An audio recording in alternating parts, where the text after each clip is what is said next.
Oi, gente!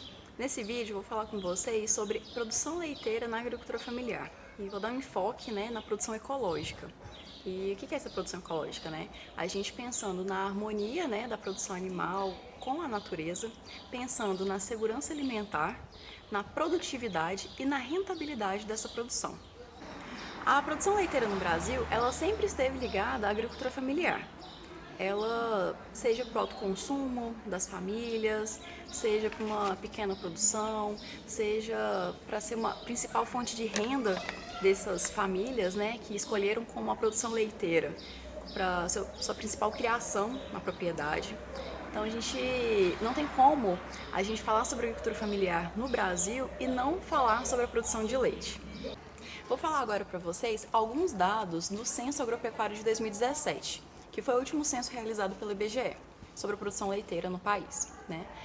Vou ler alguns dados para vocês. No Brasil foram produzidos 30.156.279 litros de leite. E no Centro-Oeste, foram 3.873.940 litros de leite. E só Goiás, disso tudo, foi responsável pela produção de 2.670.391 litros de leite produzidos anualmente. Esse foi o censo em 2017, então em 2017 essa era a produção anual de leite no estado de Goiás. E a gente agora olhando o número de estabelecimentos produtores de leite no Brasil. Vou ler alguns números aqui para vocês. No Brasil, são 1.176.295 estabelecimentos produtores de leite, sendo 108.083 da agricultura patronal, agora 1.062.429 empreendimentos da agricultura familiar. Agora trazendo para o estado de Goiás, são 72.353 estabelecimentos produtores de leite, sendo 11.886 da agricultura patronal e 59.697 empreendimentos da agricultura familiar. Então, com esses dados, vocês conseguem perceber quão importante é a gente focar na produção leiteira dentro da agricultura familiar. E ainda mais, estabelecendo também a questão da produção ecológica, não simplesmente aquela produção industrial.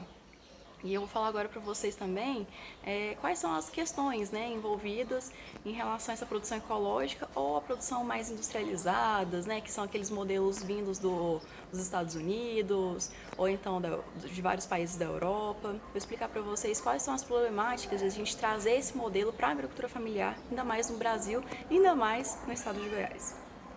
Então, gente, por que a pecuária leiteira ela tem que tentar ser mais ecológica possível? Vou trazer para vocês um pouquinho do histórico do desenvolvimento das produções, da agricultura como um todo, que envolve também a pecuária no mundo. Após a Segunda Guerra Mundial, os países desenvolvidos propagaram o modelo de agricultura industrializado para os países até então classificados como de terceiro mundo, e nisso estava incluído o Brasil. Eles fizeram essa propagação de um modelo que focava principalmente em produzir grandes quantidades, utilizando muitos maquinários, muitos insumos agrícolas, como eles colocam, mas que a gente também sabe que dentro desses insumos agrícolas não são só as sementes, mas também a questão dos agrotóxicos, a questão de maquinário, tratores grandes, com altas tecnologias. E foi então a tal chamada Revolução Verde, que acredito que vocês já devem ter estudado isso em outras disciplinas também. Essa Revolução Verde trouxe o que a gente pode dizer de modernização conservadora. Por que ela é conservadora? Porque ela contribuiu para manter as desigualdades e fez um agravamento também das desigualdades do mundo que já existiam. Ela manteve a estrutura fundiária, ela favoreceu as grandes fazendas, os grandes latifúndios, porque eles tinham as condições de comprar esses insumos, comprar animais que fossem com genética mais desenvolvida, com melhoramento genético mais desenvolvido dentro das universidades, né? E ainda por cima não resolveu a questão da fome, porque não era focada a produção para a produção de alimentos, mas sim para a produção de commodities, né? Então, a gente pode dizer que a Revolução Verde ela não serviu muito, né? Ela serviu a um certo grupo, mas não para a população como um todo, né? É algo que a gente sempre tem que pensar nos modos de produção, nos modelos de produção. Animais como não só da bovinocultura leiteira, bovinocultura de corte, suinocultura, piscicultura, avicultura, para quem serve esses modelos que são difundidos, né, pelos grandes empresários, pelos grandes latifundiários, pelas grandes indústrias, né, os monopólios industriais que, que dominam, né, o mercado rural, o mercado agropecuário. Esse modelo, né, de produção leiteira embasado, né, pelos moldes da Revolução Verde trouxe alguns problemas. Alguns deles são, né, não resolveu a sazonalidade da produção de leite, porque na estação chuvosa a gente produz uma quantidade de leite, na estação seca a gente produz outro volume de leite. Então, esse modelo não resolveu esse problema. Facilitou, né, como eu disse já, o predomínio dos monopólios transnacionais na cadeia de leite, seja para fazer o beneficiamento do leite, seja para distribuição de sementes, seja para distribuição de ração e outros insumos também utilizados na produção leiteira, desde a produção vegetal até a produção animal. Também fez a desvalorização das pequenas iniciativas, porque os pequenos produtores não conseguiam competir com os grandes produtores de leite, as grandes fazendas, e isso levou à falência de muitos pequenos e médios agricultores e também de famílias que produziam leite. Outro problema também que foi gerado foi a questão da formação de técnicos e profissionais que difundiam, né, principalmente as ideias da agricultura industrial, né, que foi essa da modernização conservadora da Revolução Verde. E eles não olhavam com um olhar tão carinhoso assim e tão verdadeiro para essas produções que não seguiam esses moldes, que não valorizavam a questão da cultura local, das comunidades locais, das populações locais, dos povos tradicionais, não só aqui em Goiás, mas no mundo inteiro, e valorizavam principalmente o modo de produção industrial. Isso foi muito ruim, e porque acarretava um certo perda, né, de espaço para os pequenos agricultores. E para além disso, né, a gente também teve um outro problema, a desvalorização do preço do leite em relação aos produtos industrializados. A gente viu, né, vê ainda assim a dificuldade que tem dos produtores de leite conseguirem vender o seu leite e terem seu preço respeitado, né? Preço respeitado, lembrando, considerando o preço de custo, o investimento que o produtor teve para conseguir produzir aquele leite, o custo que ele tem para levar, muitas vezes, esse leite até a indústria, ou então se o local às vezes também consegue, né, a indústria conseguir buscar esse leite, mas todos os custos envolvidos na produção, né? Então, o produtor não conseguia competir com esses produtos industrializados. Outro problema, né, vindo da questão da Revolução Verde é em relação aos estudos, né, científicos. Por praticamente nos últimos 40 anos, os modelos, né, norte-americanos, europeus, eles dominaram a área científica da produção leiteira. Então, qual que foi o resultado disso, né? A gente não tinha muitas pesquisas, até 40 anos atrás. Isso está sendo mais recente, né? 30 anos. Que a gente começou a ter mais pesquisas voltadas para a produção de leite a pasto, que é o que a gente tem, né? Boa parte do nosso país. Que é o que a gente vê na produção leiteira tropical, que a gente pode denominar assim. Que faz o consórcio, né, da produção leiteira com a produção vegetal, ou então consórcio, né, de leguminosas com gramíneas, todo esse modelo. Então, a área científica ficou muito tempo defasada em relação a trabalhos, né, e resultados científicos voltados para a produção de leite a pasto. Vou falar com vocês agora alguns princípios, né, da produção leiteira ecológica na agricultura familiar. Então, esse sistema ele está sendo desenvolvido nesses últimos 30 anos no mundo inteiro. E no que ele se baseia? A partir das experiências práticas dos produtores rurais, juntamente com os conhecimentos da agroecologia. Então, esse novo modelo de produção está sendo desenvolvido baseado nisso, que é algo muito importante, né? A gente tem que unir esse conhecimento científico e principalmente focado na agroecologia, não no agronegócio, e juntamente com as experiências dos produtores, porque aí sim a gente consegue criar, né, desenvolver, deixar mais consistente, né, esse modelo de produção leiteira que é utilizado no Brasil inteiro. E quais são alguns desses princípios, né, que a gente tem que incorporar de forma gradativa na propriedade rural para que a produção se torne cada vez mais ecológica? Um deles, a questão do melhoramento genético das raças para que elas se tornem mais adaptadas aos biomas brasileiros. Então a gente vai trabalhar as raças para elas se adaptarem ao clima do cerrado, trazendo aqui para o nosso contexto. Outra questão, a gente tem que respeitar o comportamento natural dos animais e a questão do bem-estar animal, porque a gente não pode infringir esses princípios básicos, né, de respeito aos animais para produzir leite. Senão a gente não vai estar sendo tão ecológico assim. Outro ponto, a gente tem que buscar, né, fazer um manejo alimentar para que dependa o mínimo possível de insumos externos à propriedade. Digo não que não vai depender de nada, mas depender o mínimo possível.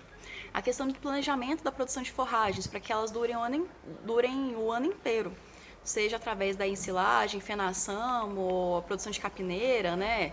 Para que na época da seca o animal tenha também um fornecimento de forragem ali dentro da propriedade. Outra coisa que a gente tem que pensar também, a questão do manejo agroecológico das pastagens. Um exemplo disso é o PRV, né? E mais para frente eu vou falar um pouquinho sobre ele, que é a questão das pastagens, né, mais arborizadas possível e em regime de rotação planejado.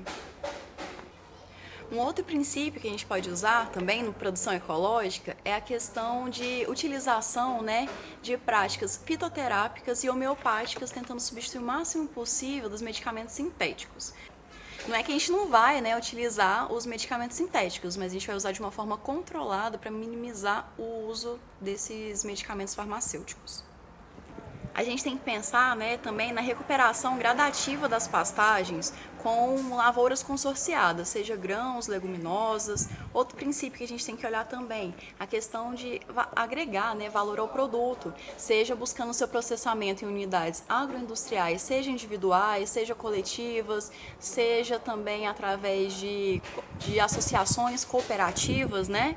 Isso são coisas importantes de a gente se pensar na produção ecológica para melhorar o valor do produto vendido e melhorar assim a renda, né, do produtor rural.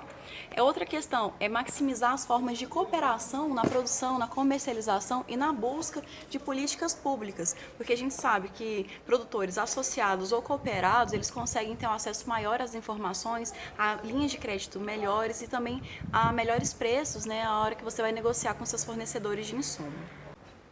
Uma das coisas, né, que a gente tem que pensar também na produção ecológica é a gente fazer a recuperação das pastagens de maneira a afetar, né, a utilizar o mínimo possível de insumos sintéticos. Como que a gente pode fazer isso? Um dos métodos é a questão, né, da adubação verde. A gente pode usar o feijão gandu, leucena, estilosantes, a questão de biofertilizantes, né, que é aquele produto resultante, né, do biodigestor, que a gente tem até mesmo lá na FAO, né? A gente tem também a questão dos compostos, que nada mais do que o esterco seco, né? Também a gente pode utilizar ele. A questão de rotação de forragens. A gente usa uma forrageira num período, aí logo depois a gente usa uma outra forrageira, ou então a gente pode usar também uma outra gramínea, né? A gente fazer uma rotação dos tipos, né, de forragens utilizadas para alimentação desses bovinos. A gente vai estar beneficiando também o solo e não só os animais. A questão da arborização das pastagens, usando esses arbóreas, né, que são as próprias árvores, e até mesmo as arbustivas, que são aquelas mais baixinhas, porque a gente vai estar produzindo com as arbustivas uma fonte alternativa de alimentos para os animais e também com as árvores, além de ser uma fonte alternativa de alimentos, dependendo de algumas frutas, né, que você for utilizar, dependendo da espécie arbórea escolhida, também a questão da sombra. Então a gente vai estar criando um microclima mais agradável para os animais e a gente sabe, né, que muitos de vocês já também lembram que em animais de grande porte a gente aprende que a vaca ela consegue fazer uma produção melhor de leite quando ela está num clima mais agradável, quando ela tem um conforto térmico, seja dentro da sala de ordenha, mas também a pasto. Então a gente tem que respeitar e pensar nisso na hora de fazer os seus passos, né, o piqueteamento e como você vai construir, né, distribuir essas árvores dentro dos piquetes. Uma das coisas que a gente vê muito é a questão das pastagens degradadas. E como que acaba que o produtor degrada essa pastagem? Seja com o uso sistemático do fogo, seja com pastoreio contínuo, em vez de fazer uma rotação de pastagens ou um piqueteamento, ele deixa os animais constantemente naquele pasto. A questão do monocultivo de pastagem, que é o que eu acabei de falar, é você não trocar as espécies forrageiras, você não fazer uma alternância de cultivo. Então, isso vai resultar nessa pastagem degradada, que é uma menor fertilidade do solo juntamente com o aparecimento de pragas e doenças, tanto para os animais quanto para as pastagens, porque a gente sabe também que quando você não faz uma limpeza, né, sistemática, um manejo adequado do pasto, você pode estar ajudando na proliferação de carrapatos, que é um dos exemplos de pragas que vai estar afetando os bovinos. Ou então a gente vai estar favorecendo o aparecimento de espécies invasoras vegetais, que vão competir com aquela pastagem, vão sugar os nutrientes do solo e a sua pastagem vai ficar deficitária no índice nutricional. Então vai ter uma pastagem de qualidade inferior e, consequentemente, o bovino vai estar se alimentando de uma pastagem que tem menos nutrientes e ele não vai estar absorvendo os nutrientes adequados e vai afetar tanto a parte reprodutiva da vaca para a produção de novos bezerros, como a produção de leite e também a qualidade desse leite, quando ela consegue mesmo assim produzir. Então são vários fatores que são consequência dessa pastagem degradada. Então, a pastagem é um fator muito importante da gente observar na produção de leite. E você vai definir a sua estratégia para fazer a recuperação da sua pastagem degradada a partir do grau de degradação da sua pastagem. Então, é necessária essa visita técnica para que seja avaliado qual é o grau de degradação daquela pastagem, daquela terra, né, daquela propriedade, para poder definir qual vai ser a estratégia utilizada. Por quê? A gente tem que buscar uma pastagem de boa qualidade. Em suma, que vai ter uma produtividade boa, vai ter uma boa cobertura, né? Porque a gente não pode deixar solo exposto, que a gente sabe que isso acarreta também na lavagem através das chuvas, o pisoteamento, vai ter a compactação desse solo. Então a gente busca essa boa pastagem para ter uma estabilidade na estação seca, tendo em vista que os animais precisam consumir forragem na época seca, seja através da capineira, seja através da fenação, seja através da ensilagem. Então a gente precisa ter a produção de alimentos para eles. A gente tem que fazer a boa pastagem, você vai ter o controle, né, dessas plantas invasoras. E outro objetivo dessa recuperação de pastagem é você aumentar o número de espécies, seja de gramíneas, seja de leguminosas, porque você fazendo essa recuperação da pastagem, você vai estar fazendo aquela alternância de cultivos vegetais. Agora pensando no quesito da reforma de pastagem. Pode ser através do restabelecimento imediato de uma nova pastagem, ou então você pode fazer através de ciclos, né, produtivos de culturas anuais. Você pode fazer uma rotação dessa sua pastagem, com isso você vai estar reformando ela, reformando o pasto, no caso, né? E produzindo uma pastagem de melhor qualidade na próxima vez que você voltar a querer produzir uma pastagem para poder ter a criação animal. Algumas das culturas anuais que são mais usadas, né, para fazer essa reforma de pastagem. A gente tem o milho, sorgo, mandioca, amendoim, algodão, milheto, feijão gandu, que são alguns dos exemplos de culturas anuais que a gente pode escolher para poder fazer essa reforma da sua pastagem. Agora a gente falando sobre manejo ecológico de pastagem. Uma coisa que a gente foca muito na produção ecológica é a questão do pastoreio rotativo, né? Não pastoreio contínuo, para a gente evitar todos aqueles danos que a gente já falou mais atrás, né, no vídeo. Um grande exemplo de pastoreio rotativo é o pastoreio racional Voisin, o famoso PRV, que foi uma técnica, né, desenvolvida pelo André Voisin. E tem até uma frase dele lá de 1974 que ele fala o seguinte: o manejo planejado e rotativo da pastagem promove o encontro do animal com a planta. O que é isso, né? O pastoreio acontece no momento ideal, tanto para a pastagem quanto para o animal. Por quê? A forragem vai estar fornecendo o maior percentual de nutrientes, porque ela está com a maior qualidade, ela vai possuir em suas raízes e caules uma reserva de nutrientes para conseguir fazer um rebrotamento adequado assim que o animal parar de fazer o pastoreio nela. E o animal vai consumir, né, uma forragem de grande qualidade, vai conseguir ter muitos nutrientes para poder favorecer a sua reprodução e a sua produção de leite.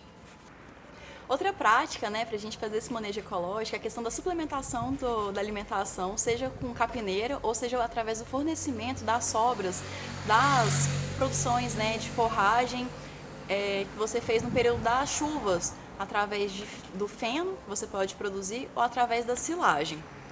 Uma outra prática é a questão da utilização, né, dos sistemas agro-silvipastoris, que nada mais são do que um modelo, né, de sistema agroflorestal. Então, pode ser além do PRV, né, você pode implementar também a questão desse modelo, que você vai estar consorciando a produção animal, a produção de pastagem e as árvores, né, seja para produzir alimentos, madeira, seja para fazer sombra, né, criar um microclima mais agradável.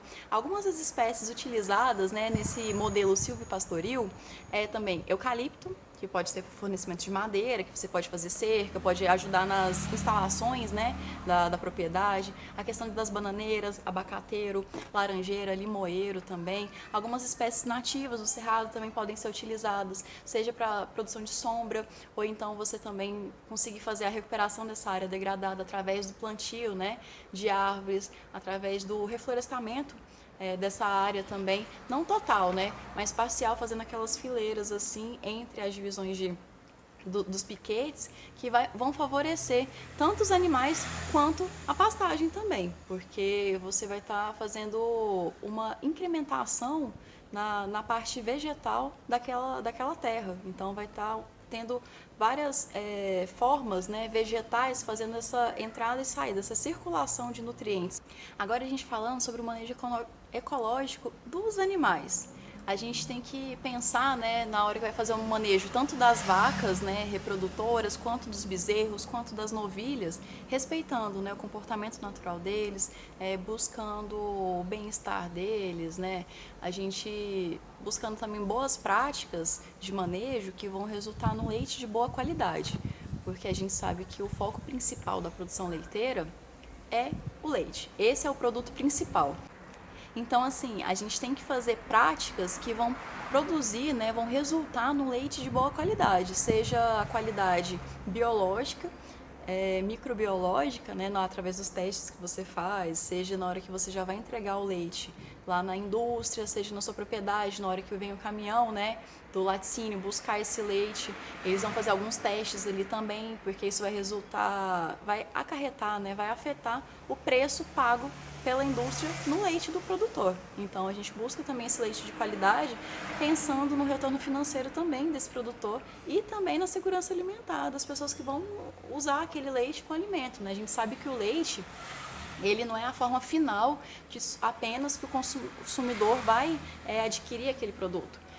Tem outras maneiras também do consumidor, né, da população como um todo, consumir aquele leite, seja através do consumo de queijos produzidos com aquele leite, a produção de iogurtes, a produção do leite em pó, também a produção de requeijão industrial, né, ou também daquele requeijão caseiro também que a gente come. Tem a questão do queijo frescal, né, que muitos produtores não só fornecem leite para o laticínio, mas eles produzem ali na sua propriedade queijo fresco e vende para a sua comunidade.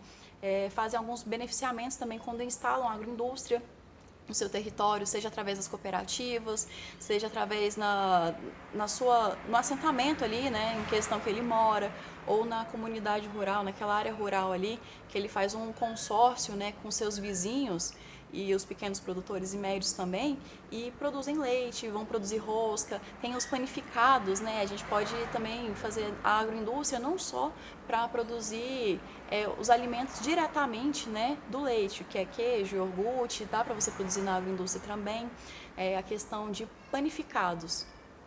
Você pode estar produzindo rosca, bolo, então isso tudo você tem que pensar no leite de boa qualidade, uma matéria-prima adequada para a sua agroindústria, porque senão você vai produzir um alimento, né, de péssima qualidade ou de qualidade não tão boa assim, né? Não vamos dizer que vai ser só péssimo, mas talvez uma qualidade não tão boa assim. E o consumidor, na hora que experimentar seu produto, vai falar assim, poxa, não vou comprar isso mais, não estava tão gostoso assim. Poxa, azedou, nossa, passei mal. Nossa, chegou em casa já estava com cheiro ruim. Então a gente tem que pensar em todas as qualidades, né, que estão envolvidas ali, que podem ser avaliadas pelo consumidor também e pela indústria. Se o produtor também está só querendo produzir o leite, Esse é o único foco dele, né? Como que ele vai, a forma de comercialização escolhida por ele. Produzir, vender leite diretamente para o laticínio. Então ele tem que fornecer um leite de boa qualidade, que isso vai, consequentemente, ter um retorno financeiro melhor. A gente já vê que muitas vezes os produtores rurais eles não são pagos, remunerados de forma tão bacana assim. A gente sabe que tem essas oscilações, né, no mercado leiteiro, que a gente pode acompanhar através dos jornais, né?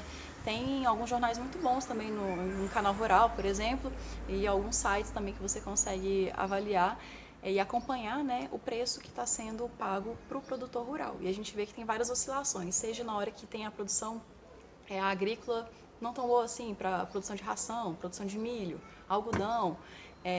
São várias coisas que afetam o valor final do leite. Outra coisa que a gente tem que olhar, a questão da utilização de resíduos industriais na hora da suplementação desses animais, que é uma forma bacana, né, de você complementar essa alimentação, porque você está pegando algo que a indústria ia jogar fora. Quando eu estava na universidade, cheguei a participar de alguns experimentos utilizando o resíduo da polpa de tomate.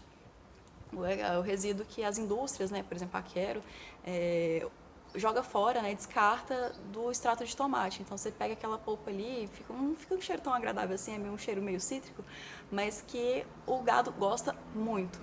E durante alguns desses experimentos que eu participei, né, utilizando essa polpa de tomate, a gente verificou que ela acarreta, né, um bom ganho nutricional para os animais e os animais gostam de consumir aquilo. Então é uma forma bacana de você suplementar a alimentação que não tem um custo tão alto assim, já que a indústria iria jogar fora. Uma coisa que a gente tem que lembrar com esses resíduos, a gente não pode usar cama de frango na produção de vacas, que isso está totalmente relacionado, né, à questão da vaca louca. Você pode estar introduzindo uma doença na propriedade e que isso não vai ser uma doença, um problema só para os animais, é um problema sanitário de saúde pública, né? Então a gente não pode fornecer cama de frango para suplementação dos animais. Isso é proibido, né, pelas leis de vigilância sanitária, as leis do Ministério da Agricultura e Pecuária, todo o regimento, né, que olha a questão da sanidade animal proíbe estritamente o uso de cama de frango para suplementação animal. Agora, uns detalhezinhos finais, que isso não foge, né? Seja a produção ecológica ou até mesmo a produção industrial, que são as coisas que a gente sempre tem que tomar conta e tomar cuidado, né? Na produção de leite, que é limpar os utensílios de forma adequada, você fazer um controle, né? Um manejo sanitário dos tetos da vaca, porque para você vai evitar a questão de mastite, vai evitar a questão de contaminação bacteriana do leite, né? Quando você limpa, retira as fezes. E ali, né, no pré-dipping, o pós-dipping, porque o pré-dipping você vai estar limpando os tetos da vaca antes de você fazer a ordenha. O pós-dipping você vai estar limpando os tetos da vaca, vai estar selando esse teto da vaca para que enquanto ela vai comer, né, você logo após a ordenha, que isso é importante você fazer, o fornecimento de alimento para essas vacas pós-ordenha, para ela ficar mais um tempinho em pé e com esse teto limpo ainda, porque ele vai estar um pouco aberto depois de ter o esfíncter, né, do teto vai estar um pouco aberto após a ordenha, para você não deixar que ela deite e deita nas fezes ou na terra ou no capim e com isso entre, né, micro-organismos ali nela e vai contaminar o teto dessa vaca. Você faz com que você faz essa limpeza pós a ordenha, fornece um alimento para ela, que ela vai ficar um tempinho em pé, e esse tempinho que ela está ali consumindo, né, vai estar consumindo, seja a forragem que você deu ali no coxo, seja um suplemento mineral também, que você pode estar ali fornecendo para ela, seja um farelo de milho, o que você escolher, né, o que o produtor escolher para fornecer para esse animal pós-ordenha, vai estar ajudando para ela ficar um tempinho em pé e dar esse tempo do esfíncter fechar e você diminuir a possibilidade de contaminação microbiana, né, dentro dos tetos da vaca, que isso vai afetar diretamente a produção dela. Porque uma vaca com mastite, você não vai poder vender esse leite. Você vai continuar ordenhando ela, porque é importante manter a ordenha. Então, isso é um custo que você vai estar comprando medicamento, vai estar uma produção de leite perdida. Então, são muitas coisas que acarretam, né, com essa infecção do teto da vaca. A mastite é um problema seríssimo que a gente tem que avaliar na produção leiteira. Outra doença que a gente tem que tomar muito cuidado, não só doença, uma fase, né, da vida desses animais, é a questão dos bezerreiros. A fase dos bezerreiros, que é a fase que você está cuidando dos bezerros seja logo depois, né, que você separou ele da mãe, ou você manteve ele tendo contato com a mãe. Tem várias formas de você cuidar desses bezerros pós o nascimento, enquanto eles estão se alimentando ali do leite da mãe, que é super importante, né? A gente tem que dar essa primeira mamada para os bezerros, para eles adquirirem os anticorpos. Muitas doenças que os bezerros adquirem nessa fase inicial, né, da vida, que é enquanto eles são bezerros, é porque eles não tomaram o colostro. E o colostro vai fornecer as imunoglobulinas para esse animal conseguir ter o desenvolvimento do seu sistema imunológico. Então vai ser essencial, tanto para que ele consiga crescer, quanto para ele consiga sobreviver, né? Passar dessa fase inicial de vida, que tem muitos bezerros que morrem se eles não fazem a colostragem de forma adequada e nem a cura do umbigo, porque também vai estar entrando na mesma questão do texto da vaca que eu falei ali atrás. Se você não faz a cura do umbigo, você deixa aquele espaço aberto para a entrada de micro-organismos e afeta totalmente a saúde do bezerro. Algumas doenças que são muito importantes nessa fase inicial. A questão de pneumonias. O bezerro tem muita pneumonia se você não toma o cuidado adequado. É uma doença com uma predileção muito alta, então a incidência de pneumonia pode ser alta se você não fizer um controle sanitário adequado do bezerreiro. Seja tampando, né, se você vai fazer casinhas, se você vai deixar o bezerro solto, a passo, como você vai fazer esse bezerreiro, como vai ser esse manejo. Tem que pensar, para ele não tomar muito vento à noite. É como se fosse uma criança tomando vento à noite. Se você deixa ela pegar friagem, a criança fica doente, né? Então a gente tem que pensar também um pouquinho dessa mesma forma para os bezerros. Uma doença que acomete comumente os bezerros são as diarreias, seja através das infecções, né, que acontecem, seja elas associadas também a um sistema imunológico não muito desenvolvido no momento, que ele vai estar se infectando com vírus, bactérias, fungos, né, e seja também pela adaptação desses bezerros à alimentação, porque você vai fazer uma transição, né, no bezerro. Ele vai estar consumindo leite da mãe por aquele tempo ali, seja diretamente com a mãe, ou se você estiver criando ele separado através de bolsinhas, né, através de mamadeiras também, ou através de vasilha, seja o método que foi escolhido ali na propriedade. Você vai fazer uma transição para ele começar o desenvolvimento do rumen dele. E então isso é muito importante, você saber a fase correta de você fazer essa transição, para que você não tire o leite rápido demais desse animal e nem que ele não tenha ainda desenvolvido o rumen, porque se ele não tiver desenvolvido o rumen, ele não vai conseguir fazer a digestão adequada dessa capineira que você vai estar fornecendo, dessa forragem, seja diretamente ele solto a pasta, ou então você fornecendo no coxinho ali para o bezerro.